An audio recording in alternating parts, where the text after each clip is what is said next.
சின்ன குரூப் சேனலுக்கு உங்கள் அனைவரையும் அன்புடன் வரவேற்கின்றேன். இன்றைய ஆன்மீக தகவல் ஸ்ரீ அன்னை ஸ்ரீ பகவான் அரவிந்தர் பற்றிய தகவலை தான் நாம் பார்க்க போகின்றோம். அன்பர்கள் அனைவருடைய பிரார்த்தனையும் ஸ்ரீ அன்னை ஸ்ரீ பகவான் அரவிந்தர் திரு பாதங்களில் சமர்ப்பணம் செய்கின்றேன். நம்பிக்கையான நியாயமான பிரார்த்தனைகள் நிச்சயமாக கைகூடும். 31 வயது ஆகியும் ஒரு பெண்ணிற்கு திருமணம் ஆகவில்லை.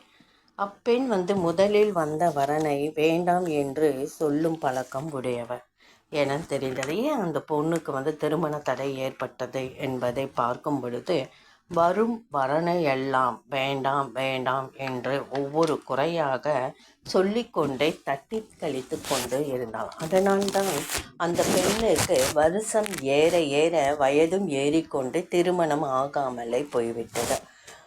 நமக்கு பிடிக்கவில்லை என்பது வேறு, வருகிற வரனை வேண்டாம் என்று சொல்வது வேறு. வரனை பார்த்துட்டு அவங்களுக்கு இது குறை அது குறைந்த என்று அந்த வரனை தட்டி கழிப்பது. இப்படியாக அந்த பெண்ணிற்கு திருமணத்தில் கூடி வரவே இல்லை. அப்போ தவறு யார் மீது இருக்கிறது? அந்த பெண் மீது தான் தவறு இருக்கின்றது. அப்பெண் அதை உணர்ந்து ஏற்றுக்கொண்ட பெண் வந்த முதல் வரனுக்கே திருமணம் முடிந்தது. தனக்கு திருமணம் தள்ளி போகின்றதே என்று ஸ்ரீ அன்னை ஸ்ரீ பகவான் அரவிந்தரை வழிபட வந்தாங்க. அவங்க மனமாற்றம் செஞ்சாங்க. எப்பவுமே வரனை தட்டி கழிச்சிட்டே இருக்கிறவங்க வரும் வரனை ஏற்றுக்கொள்ளலாம் என்று மனதை மாற்றிக்கொண்ட பெண் அவங்களுக்கு திருமணம் கூடி வந்தது. பிரச்சனையும் தீர்ந்தது. இதுதான் சொல்லப்படுகிறது. எப்பவுமே இறைவன் 3 முறை நமக்கு வழிகாட்டுவார். அந்த 3 முறையும் நம்மை தடை செய்யும் காரியங்களும் சரி, ஏதோ ஒரு விஷயத்தில் நம்ம தடை சொல்லி கொண்டே இருந்தால் கடைசி வரை நமக்கு அந்த விஷயம் கைகூடாமல் போய்விடும். அதனால்தான் எப்பவுமே நல்ல விஷயங்கள் வரும்போது டக்குன்னு அதை எடுத்துக்கணும், நம்ம மனசில் ஏற்றுக்கணும் என்று சொல்லப்படுகிறது. தீராத பிரச்சனை கூட ஸ்ரீ அன்னைக்கிட்ட வந்த பிறகு முழுமையாக அந்த பிரச்சனை தீர்ந்துவிடும். தவறு என்னிடம் இருக்கின்றதே, நான் திருத்திக் கொள்கின்றேன் என்ற முடிவை ஏற்றுக்கொள்ளுதல். இதுவரை நான் செய்த முயற்சிகளை விட அடுத்த கட்டத்தில் ஒரு முயற்சியை செய்ய நான் தயாராக இருக்கின்றேன்.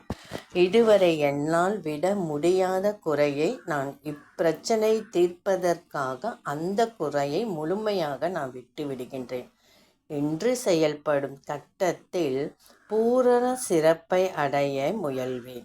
முயன்றால் முடியாதது என்று ஒன்றும் இல்லை.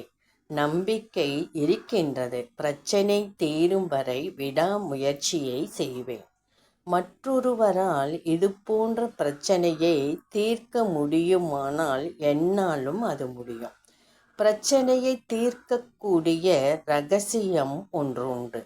அதை கண்டுபிடிக்க முயல்வேன். நாம் நம்பும் கருத்துகளின் எதிர்மறையானவையும் உண்மை என நான் ஏற்றுக்கொள்கின்றேன். முயற்சி செய்யாமல் அழிவதை விட முயற்சி செய்து தோல்வி அடைதல் சிறப்பு. தவறு என்னுடையதே, அந்த கொள்கை சிறப்பானது. என் மீது தவறில்லை என்னும் போது செயல்படுவது அகந்தை. நான் என்னும் முனைப்பு அகங்காரம். தவறு என்னுடையதே என்று சொல்லியவுடன் அகந்தை அகற்றப்படுகின்றது. அத்துடன் நம் திறமையெல்லாம் அகந்தையின் பிடியிலிருந்து விலகி பிரச்சனையை தீர்க்க தங்கள் வலுவை நமக்கு கொடுக்கின்றன. இது பெரிய விஷயம். தவறு என்னுடையது மட்டுமே, எல்லா தவறுக்கும் நானே பொறுப்பாளி. திட்டம் கூடி வரவில்லை என்றால் தவறு இருக்கிறது என்று பொருள். அப்படி இருக்கும் தவறுக்கு முழு பொறுப்பை நானே ஏற்றுக்கொள்கின்றேன் என்று கூறி முதல் போட்ட கூட்டாளியிடமிருந்து விலகிய கஷ்ட கூட்டாளிக்கு 10ஆம் நாள் முழு திட்டமும் தானே திரும்ப வந்தது. அந்த கொள்கைக்குரிய திறன் அத்தகையது. தவறு என்னுடையது என்றே ஏற்றுக்கொண்டேன். திட்டம் வந்துவிட்டது. ஆனால் கூட்டாளி செய்த துரோகத்தை நினைத்தால் இன்றும் ஆத்திரம் பொங்கி வருகிறது. கோபம் வருவது தவறு. இனி என் கோபம் அழிக்க முற்படுகின்றேன் என்று சபதமிட்டு கோபத்தை முழுவதுமாக அடிக்கடி நான் கோபம் என் முன் வரும்பொழுது நான் இதை செய்தேன். எனக்கு துரோகம் செய்தவரை அழைத்தேன். என்னுடைய கூட்டாளியை அழைத்தேன். நடந்ததெல்லாம் சரியில்லை. நீங்கள் செய்தது அனைத்தும் சரி. ஆரம்பத்திலிருந்தது போல் நாம் இருப்போம் என்று கூறி நட்பை அளிக்க முன்வந்தார். இதுவரை செய்யாத முயற்சி நான் செய்ய ஏற்றுக்கொள்கின்றேன். இப்படி அவர் எதிராளியை, பகைவரை சொல்லும் பொழுது, பகைவர் தன்னை அழிக்க நினைத்தவரே மனமாற்றம் அடைந்து அவர் என்ன செய்கிறாரு, தான் செஞ்ச தவறை அவர் உணர்றாரு. ஆஹா, நம்ம கூட்டாளிக்கு நம்ம துரோகம் செஞ்சிட்டோம், இனிமேல் உண்மையானவனாக நடக்கலாம் அப்படி என்று அவர் தன்னை மாற்றிக்கொண்டார். இது ஸ்ரீ அன்னையின் வழிதான். இந்த காலத்தில் இது முடியுமான்னு நினைக்காதீங்க. முடியாதது என்று ஒன்றுமே கிடையாது. ஸ்ரீ அன்னை சொல்வது போல எதிரிகளையும் நண்பராக நம்ம பாவித்து நம் மனம் மாறினால் எதிரியும் அவர் மனம் கொள்ளுவார். இது உண்மைதாங்க.